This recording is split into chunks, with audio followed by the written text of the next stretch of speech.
देखो ये शिप्रा में कौन कौन पानी पी सकता है भाई बताओ, कौन कौन पानी पी सकता है? अब मैं उन गुरुओं को, मैंने आपको पूछा कि शिप्रा में कौन पानी पी सकता है बताओ? ब्राह्मण मात्र पी सकता है, क्षत्रिय मात्र पी सकता है, वैश्य मात्र पी सकता है, शूद्र मात्र, अरे चतुर्वर्ण के कोई भी व्यक्ति पी सकता है, 36 कोम के कोई भी व्यक्ति पी सकता है, जड़ रूपी पानी को भी 36 कोम का कोई भी पी सकता है। तो चैतन्यमय गुरु के तो दुनिया का कोई भी आदमी भक्ति कर सकता है, और किसी गच्छ पंथ का नहीं होगा। आपके दादा गुरु को मानते हो, आपके गुरु को मानते हो, वो हृदय की श्रद्धा की बात है, समझा? लेकिन आदर जितने पंथ गच्छ के गुरु हैं सबका किया करो। जब आप हरेक का सम्मान करोगे, ये भारत सर्वशक्तिमय देश तब नहीं बनेगा जब न्यूक्लियर बम पैदा कर लेगा, तब नहीं बनेगा जब फाइनेंशियल कैपेसिटी बढ़ा देगा। भारत शक्तिमय देश तब बनेगा जब समस्त संतों का एक रूपी आशीर्वाद प्राप्त करेगा। गुरु गुरु होते हैं। स्थानक वासियों में एक जयमल जी महाराज हुए हैं जी भगवान। स्थानक वासी कोई बैठे हों, यहाँ कोई हैं तो हाथ ऊंचा करें। वो समझते होंगे पूज्य जयमल जी हुआ अवतारी, जारो नाम तनो महिमा बारी, कष्ट टिले मिट पावताव तपे, पूज्य जयमल जी रो जाप जपे। उनके नाम से बड़ी सी एक स्तुति है जी। उनके गुरु देवलोक हो गए। क्या हो गए?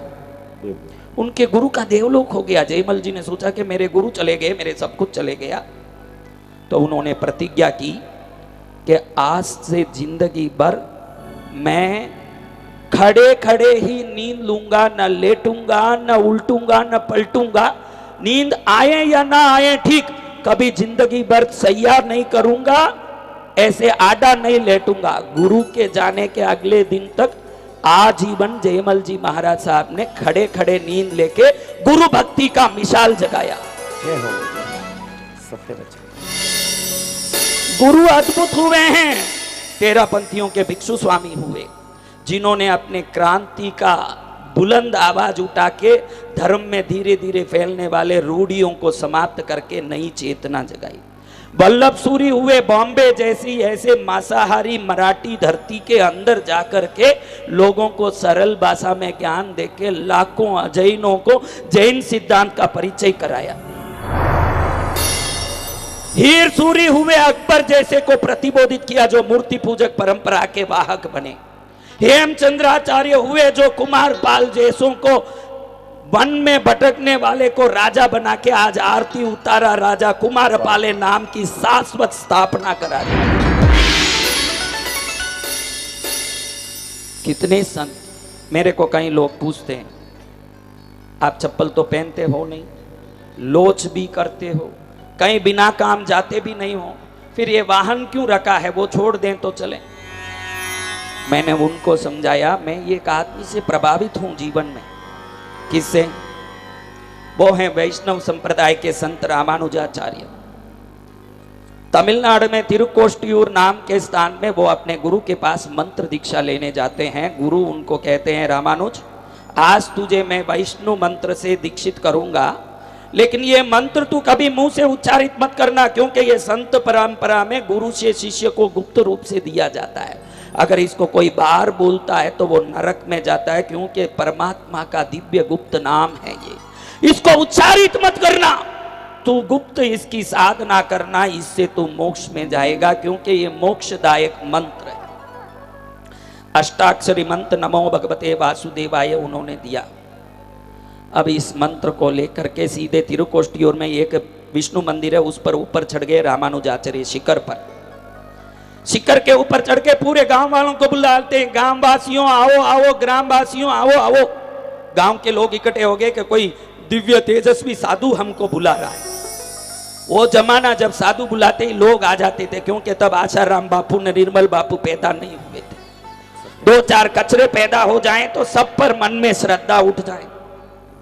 लेकिन ध्यान रखना, ये धरती कभी क्षत्रिय शून्य नहीं होगी, यहाँ वीर कभी भी पैदा होंगे। इसीलिए नरेंद्र मोदी पैदा हुए हैं, यहाँ वीर पैदा होंगे। जय हो जय हो। ये धरती क्षत्रिय शून्य नहीं होगी। ये धरती समृद्धिमान शून्य नहीं होगी। इसीलिए जैन धर्म में बड़े बड़े दानवीर आज भी मंदिरों में 10 करोड़ 25 करोड़ की चढ़ावा लेते, क्योंकि ये धरती दानवीरों से कभी शून्य नहीं होगी। ये धरती निर्मल साधुओं से भी, उत्तम साधुओं से भी, पवित्र साधुओं से भी, चरित्रमान साधुओं से भी कभी शून्य नहीं होगी। वो भी होते ही रहे। एक आधे पापी निकल गए तो दुनिया पापी नहीं है। रामानुजाचार्य ऊपर चढ़ के सबको बोल रहे हैं, गांववासी आओ आओ। सब गांववासी आ गए। ये कहते मैं अभी एक मंत्र बोलूंगा, मेरे गुरु ने बोला है, इसको तुम बोलोगे तो मोक्ष में जाओगे, वैकुंठ में विष्णु के पास जाओगे। लोग खुश हो गया कि एक बार बोलो न मोक्ष जावे। किसको नहीं चाहिए? उन्होंने जोर से बोला नमो नारायणाय। क्या बोला? नमो नारायणाय। गुरु भाई पास में आश्रम में रहते थे, सुन लिया कि भाई इसको जो गुप्त मंत्र दिया, जो परंपरा से गुप्त आया, उसको ये जोर से चिल्ला रहा है। लाखों लोग एक दूसरे को बोलने लगे ये बोल दो, इससे मोक्ष होगा। पूरी दुनिया में फैल गई। गुरु आंखें लाल करके आगे, नालायक, तुझे बोला कि इसको बोलने से तू नरक में जाएगा, फिर भी तू ये बोला।